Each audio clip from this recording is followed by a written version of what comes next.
we divide 825 by 5 in a long division method.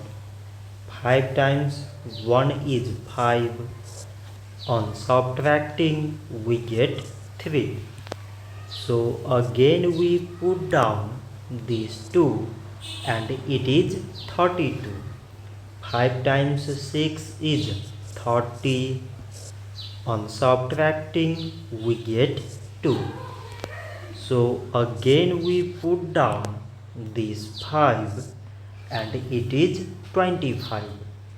5 times 5 is 25. On subtracting we get 0.